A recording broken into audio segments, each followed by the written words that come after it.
Hey y'all, CB here at NBS Welding.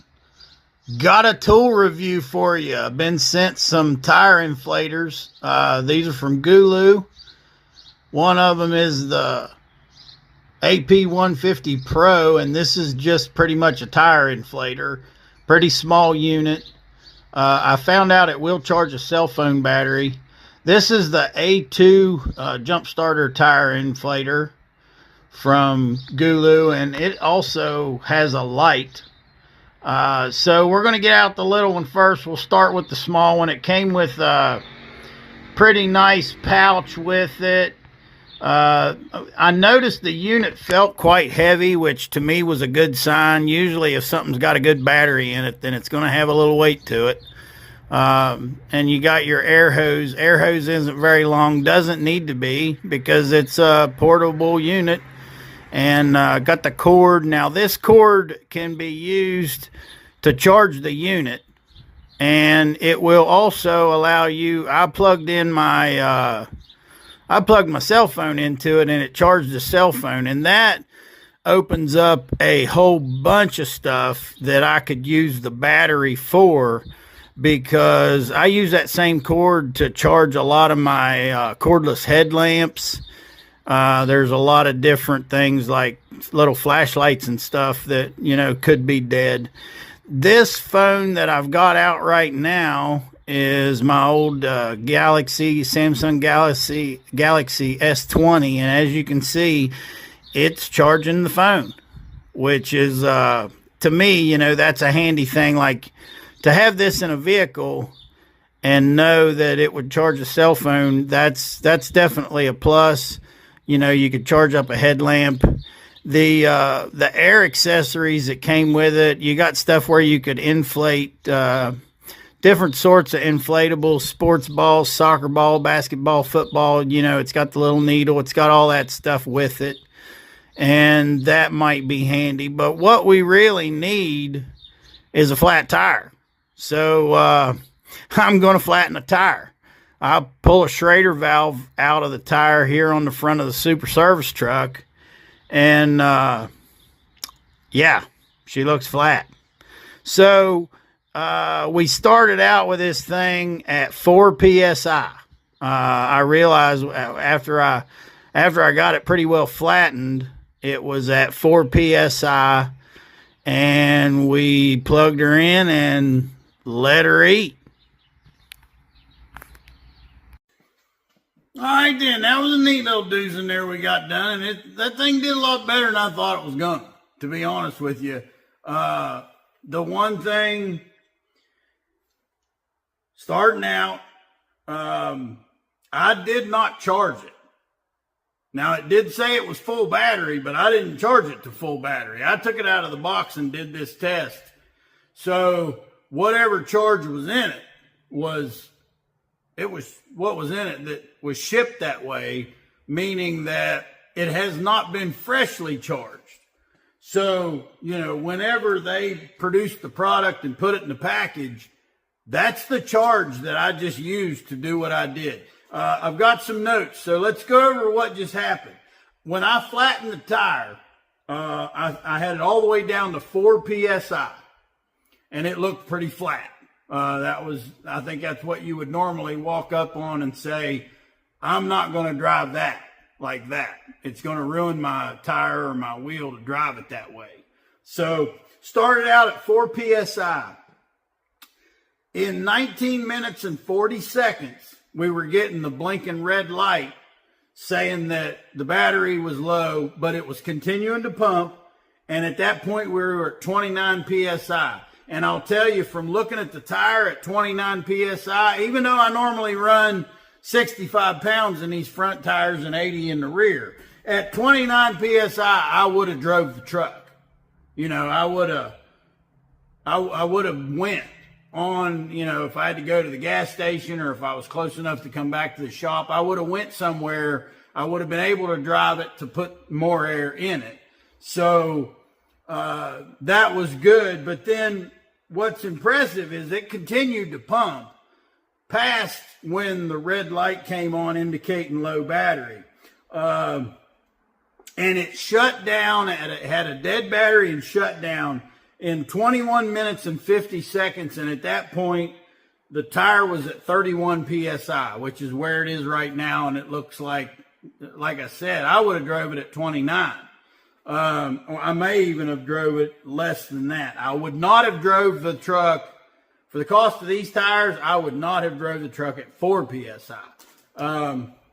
But I thought it was important to immediately take some notes of what happened and get it filmed, because I'm obviously going to fast forward the part where I actually put the air in it. Couple things to consider. Well, like I said, the number one thing is I used the charge that came in it. So it was the charge that it had been holding since they packaged it. This was not a fresh charge, but it did say it was a full battery.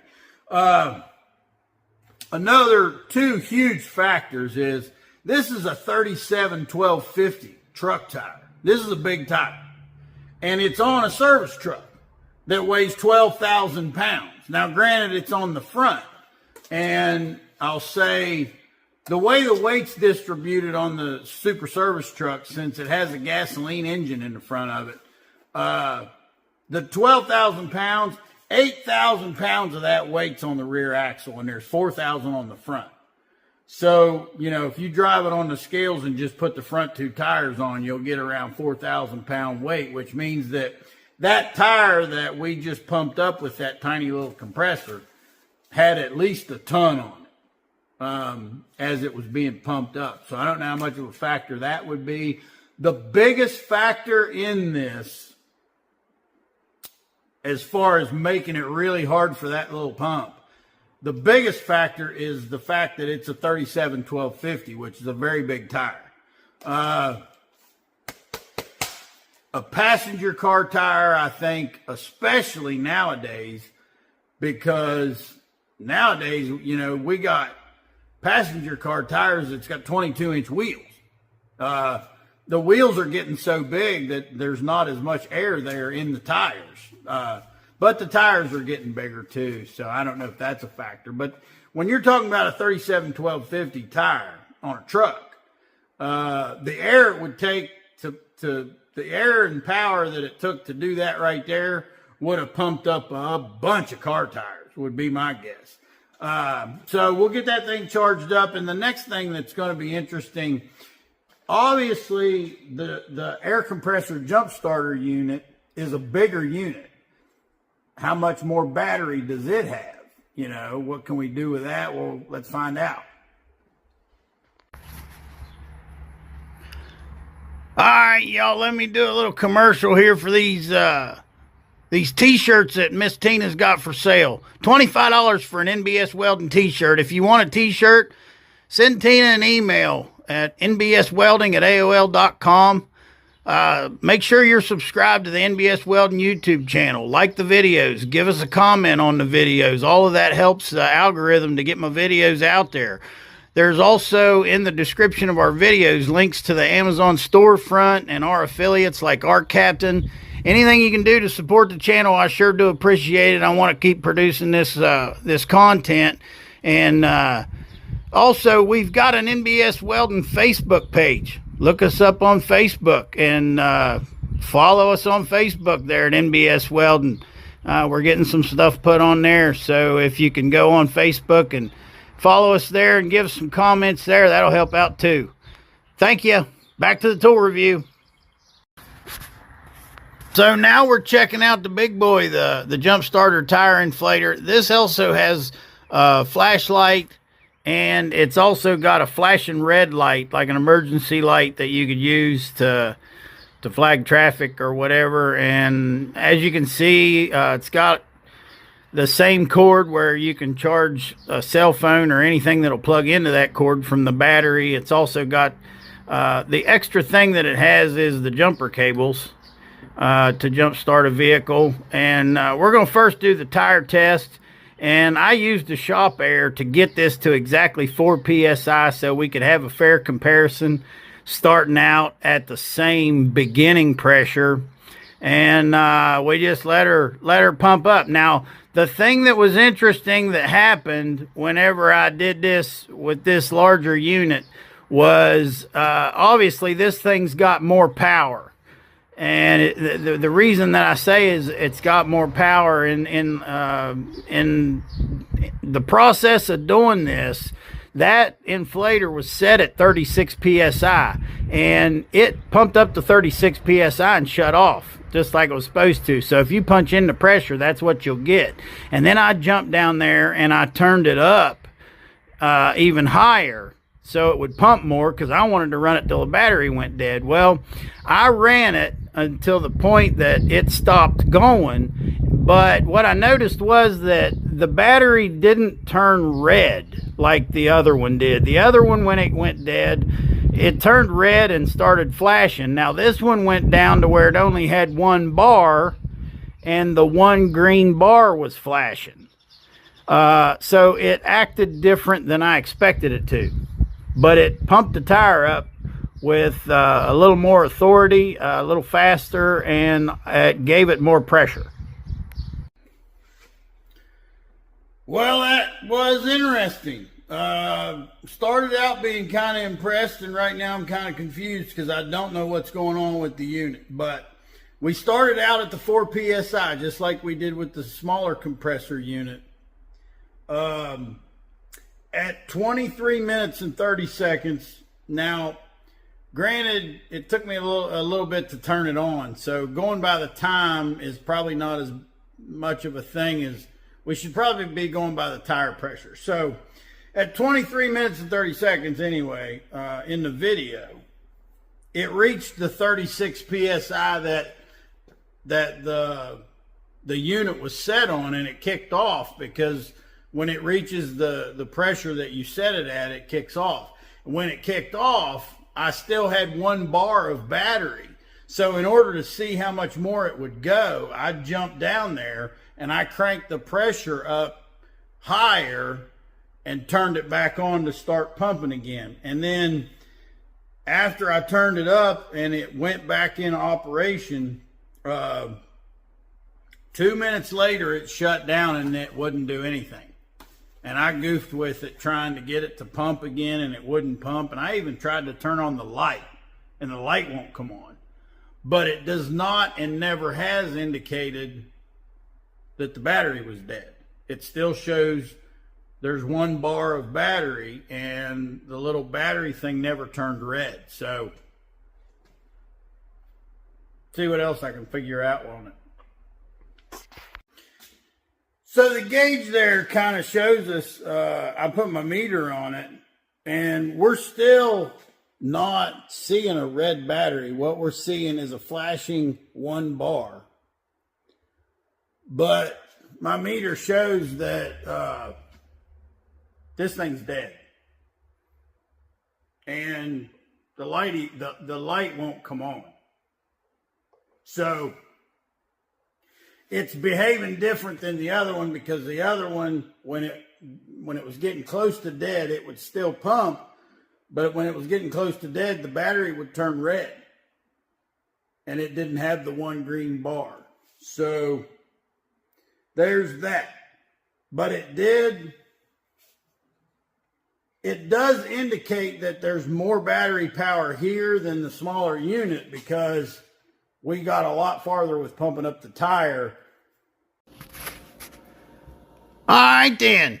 Overnight, we had her plugged in and we getting her charged up, and we're going to see what we got now. Turned it on. It comes on. It shows a full charge. No issues. The lights are working. The flasher's working. The pump comes on. I think we're good to go. It just looks to me like maybe this one indicates, its low battery differently than the other one. Instead of turning red, it goes down to the one bar and flashes. And you can see there it had the 16 volts. So what we need now is a dead battery. So I left the headlights on the Blazer all day, and she's dead. Dead as a hammer. Won't even crank. So, yeah. Now we need a jump starter. That would be handy. So we hook this thing up, and before we hook it up, I'll put the meter on there. We got our 16 volts. She's showing, what do we got there? 16.39 volts. And then we hook it up to the battery, hit the boost button, and with the dead battery connected to the unit, it's showing around high 13 volts, 14 volts, something like that. So that should crank her if it's got the guts, and sure enough, it does. The old blue blazer is burning blue blazes, and we're off to the races. So it works as a jump starter. And next thing we want to see, if we just jumped a vehicle with it that had a dead battery. So it did that. So where are we at now? Hook it up to the meter, hit the boost button. We're showing 15.3. So through the course of jumping the blazer, we have lost 1 volt, and it looks like we've went from 4 bars down to 3. That would indicate to me that this would jump start a much larger, deader battery, or a whole lot of batteries as dead as this one. All right, here's what's up. A couple things I've been thinking of to finish this off, and I had to delay on this to get it right.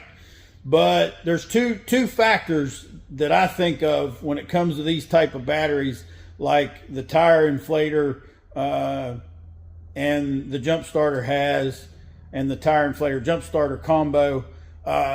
One thing is you got to give them some time and see if they're good, because something can be good right when you charge it, but what's it like a week later? It's been 3 weeks since I've done anything as far as charging the tire inflator jump starter or just the tire inflator. So it's been 3 weeks. Another factor is temperature.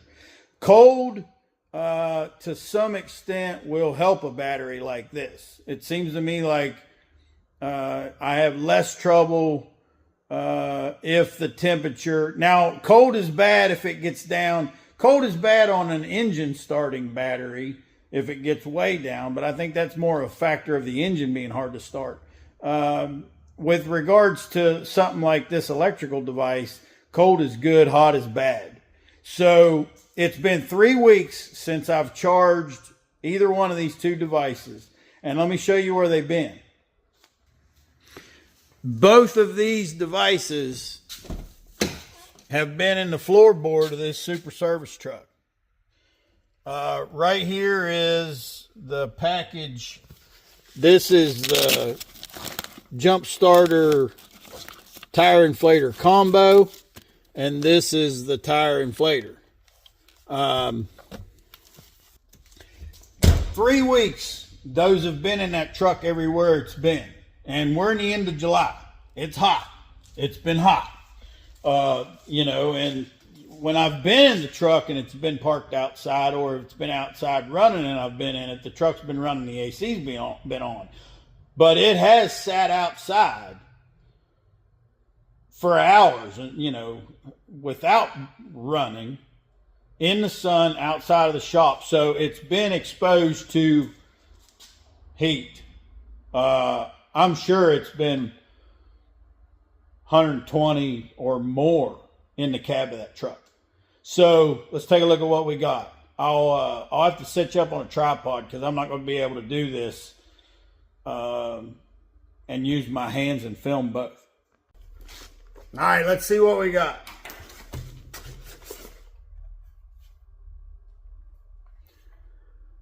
This is the inflator jump starter combo.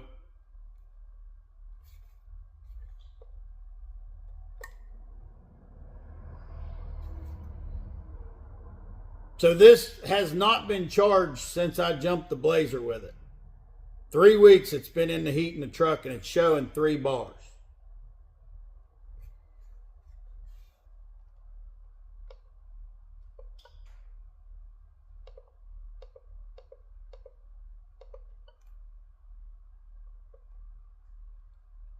light, flasher, red flasher.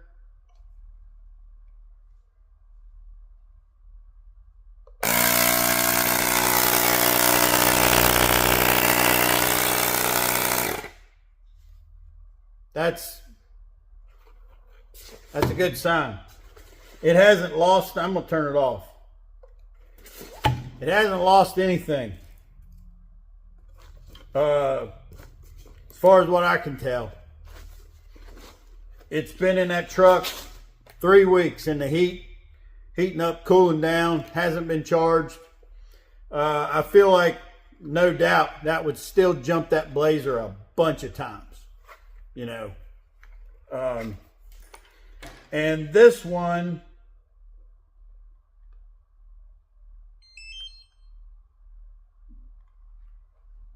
$3 bars. Now, I want to tell you what I've done with this. I've been out a couple times filming video whenever my phone was dying, and I took this cord and I literally tied it in a knot like this, and I hung it from the tripod that I was filming on, and I plugged the phone that I was filming with into this device. So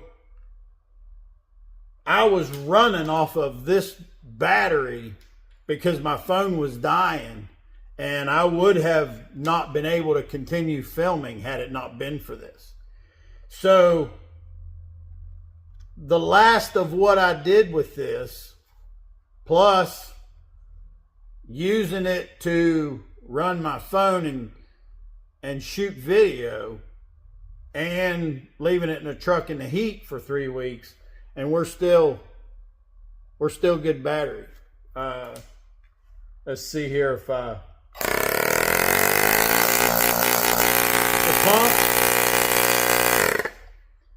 pump's working.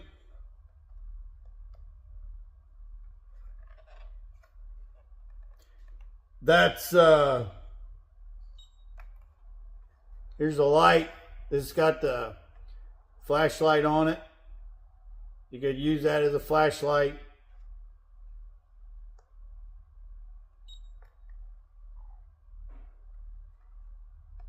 I'm going to turn this off. I'm going to wrap this up, guys. This Gulu thing, they're good batteries. The pumps work. The jump starter worked. I think I've tested it pretty good, and having something like this in your vehicle, whether you just had the tire inflator, of course it would be even better if you had the inflator jump starter, because you might need the jump start. They also both have lights, which, you know, that's another thing. And the way this charges from USB, I said I left this thing in the super service truck for 3 weeks without charging it. But the way this charges by USB, you could plug it into your vehicle to be 100% all the time. So, you know, that's an option. Now, so here's the thing. There's going to be, in the description of this video, there's going to be a Gulu link that you can click on. Use that link if you're interested in purchasing one of these devices. And I've done the best I could to show you that they work, and I think they're good units. So that's it for this one, guys. And remember, learn how to work with what you got. That way you always have everything you need. Thanks for watching.